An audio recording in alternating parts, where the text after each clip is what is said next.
Good morning. So the following day na ngayon. Time check 12:46 na. Tinanghali na kami sa pag-aayos, pero magulo pa. Pero may progress naman, nabawasan ng mga kalat. At na-unload na din namin yung motor. Nahirapan kami o ako dahil in-overthink ko, baka mahulog ako sa ramp. Hindi ko na video para hindi kahiya-hiya. Just in case na mahulog ako, pero buti hindi ako nahulog. So ngayon, labas kami lunch kasi alas 12 na. Gutom na rin kami. At mamayang gabi na siguro si Wane magluluto-luto ng mga aming kakainin kasi hindi pa kami fully na naka-unload ng mga bagahe, yung mga kaldero namin na itabi na namin dito. Yan sa storage area. Madami pang boxes na i-unbox. So samahan nyo kami dahil punta kami sa downtown Seattle para mag-lunch. So ganito pala yung neighborhood namin dito. Maganda. Madaming puno. At saka maganda yung kulay ng mga dahon.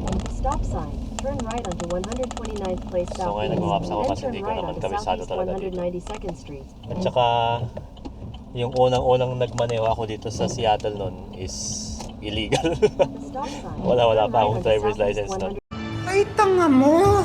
Nag-drive ako ng U-Haul noon nung naglilipat din kami. Di ba ni?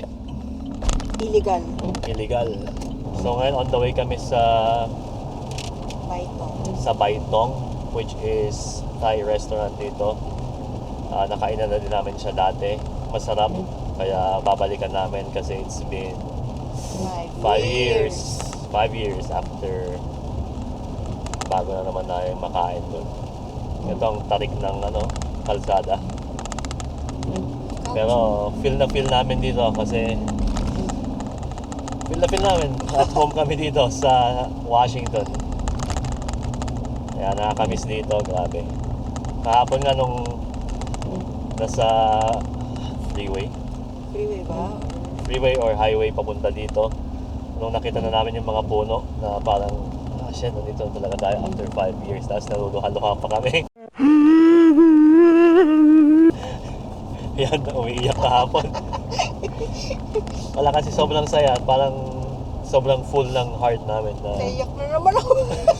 Ay, naiyak na naman. Yeah, sobrang saya namin na naka-uwi kami, balik kami dito after 5 years. Masaya. I had no chance back in the day when I was on a come up. I would've got airtime for that number. Now she looking back at me cause these days all the pretty things wonder. Yeah, no drummer, you know I got bands. Ayan yung Baitong Thai restaurant. Namiss namin dito. Doon sa Value Village na yun, nagwawagwag pa kami dati doon ng best friend ko. Pero nasa San Diego na siya ngayon. May barbershop dito. Baka dito ako pwede magpagupit. May libre din silang pasabaw pero hindi bulalo. Ayan ko parang veggie soup yata yan. Kayong tom yum. Kumbaga parang sinigang. No? Pero try nyo kung may chance kayo na i-try. Masarap din. Hindi ko may describe kung paano pero parang sinigang. First bite.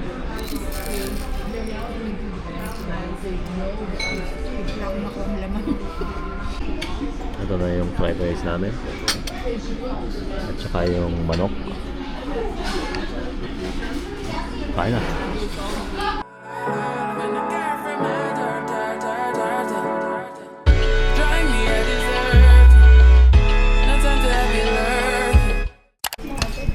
Alright, sold. Tara na at mag-grocery pa kami. Punta na kami ng IKEA.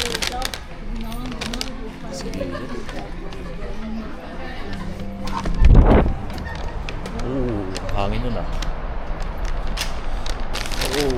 Maganda yung maulan pero magandang panahon. Maganda kasi dito sa Washington. Ganito yung mga puno.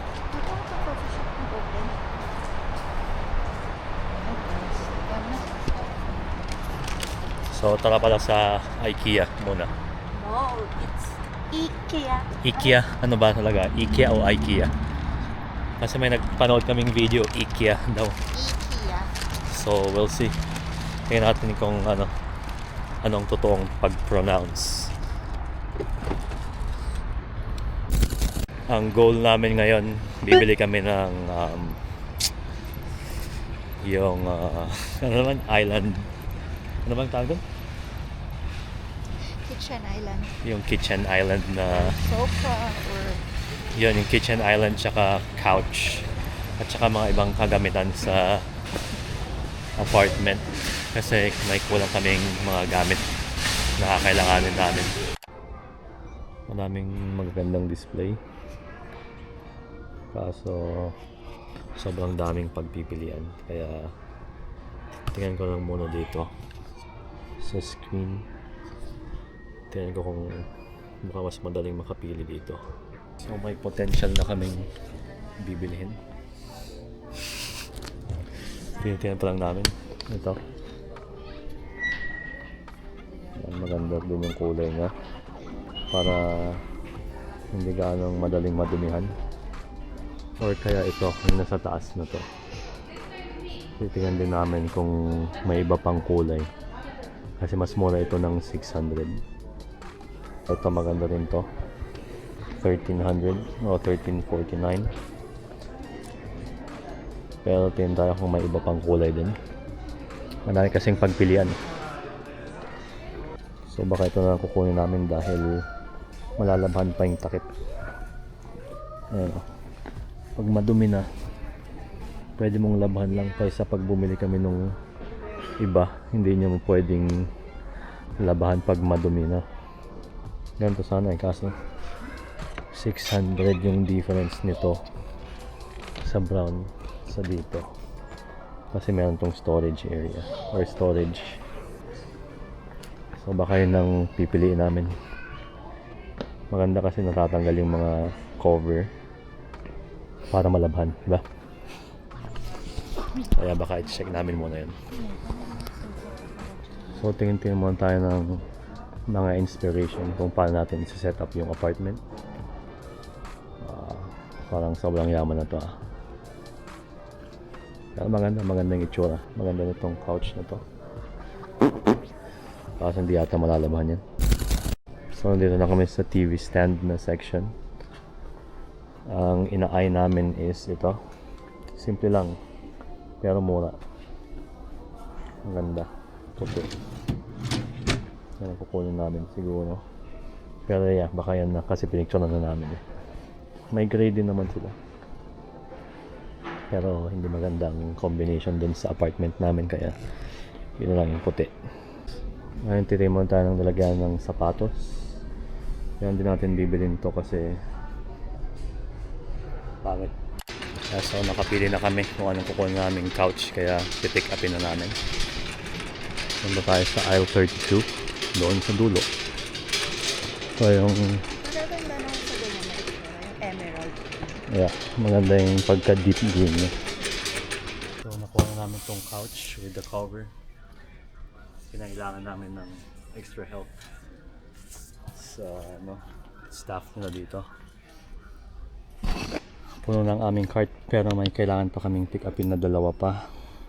So tara, tingnan natin yung pagkakasya. Ano sa tingin mo?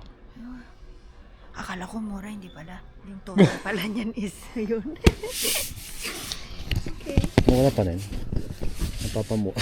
Would have had no chance back in the day when I was on a come up. I would have got airtime for that number. Now she looking back at me cause these days all the pretty things wonder. Yeah, no drummer, you know I got bands. Try to act like a fan, but you know that I'm Drizzy, you know who I am. Like Gra, for sure. 10 million views in a day. Look at me, I know you see a cake, cause you're one of them ones that's trying to get saved. I'm I here. appreciate like free gifts, I'm not gonna lie. I know that your man is a waste, but you don't look him in the face and say that you're wasting my 20s away. What's Hush always say? There's so many ways to get paid. Isis is an Egyptian goddess. So, but you know. S on your chest. Keys to the place you're blessed.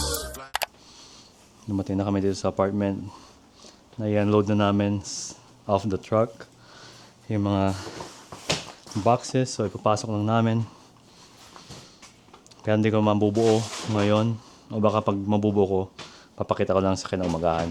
Kasi masyadong matagal pag gagawin pa yun. Tanggal kami ng mga box. Ngayon magdadagdag na naman tayo mga box. And hindi na kami nakapag-grocery. Bukas lang tayo mag-grocery kasi alas 6 na ng gabi. Kailangan pag magluto ni Bane. Dito na nga namin matatapusin ang vlog na to. Bukas na lang namin pagpapatuloy ang aming vlog. Magkita ko tayo sa